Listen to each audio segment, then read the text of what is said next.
Hi, I'm Dr. Bertice Berry, and I want to tell you a story. My daughter had invited two of her friends over. They came in, two young men, and they had just started out doing drag. Now, I didn't know that right away. Um, I found out that day, but they came in, they were laughing, they were looking around, they were loved, they were welcome, they were like, oh, it's a beautiful home, blah, blah, blah. So Fatima takes them upstairs. Now, Fatima has always been into makeup, and she loves some makeup. She's really good at it. So she took them upstairs and she was doing their makeup because they were just starting out in drag. And then she found some of her gowns, old gowns and things, and dressed them up in them. I'm downstairs doing whatever I was doing. And so at some point, Fatima said, we've got to go show my mom. And they were like, wait a minute, what? Show your mother? Didn't you say your mother was a religious woman? And Fatima was like, yeah, what's that got to do with it? And they were like, we can't show your mother, girl. Look at us. And she was like, let's go show my mom. So she convinces them to come down. She's like, Ma, which is what she does when she's upstairs. Ma.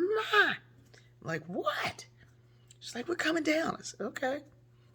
We want to show you something. I'm like, okay. So I come out and they were absolutely beautiful, with the exception of these gowns that look like they came from the 90s, because they did.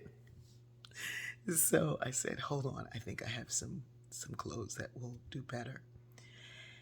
And so I go in my closet and I find some gowns that I'd worn once or had no intention of wearing again, or some dresses that were just there. This is before I was sewing. So it had to be more than 4 years ago. Maybe it was 5 years ago. So I pull out these beautiful dresses and they just start weeping. And Fatima's like, stop messing up my makeup. And I remember one of them saying, what kind of house of love is this? And I was like, yeah. And I just said, I get it from my mama. And I do.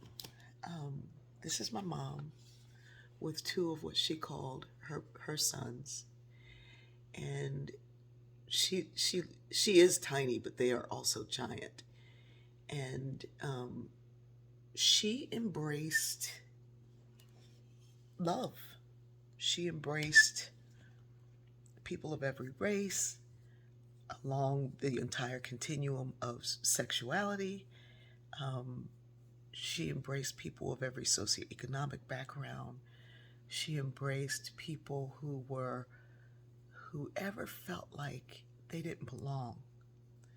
Because my mom, who was a single mother of 7 children, who was poor, was very much ostracized and very much on the outside, even of her own family. And she said if she ever had it in her power to make somebody feel like they belonged, she would do it. And so we can either be love, or we can find ways to be separate.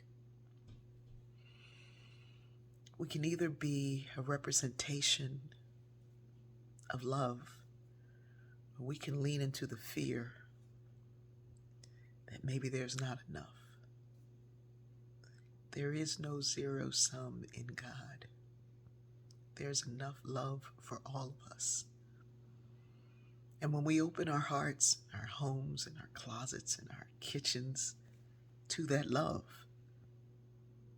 we get even more.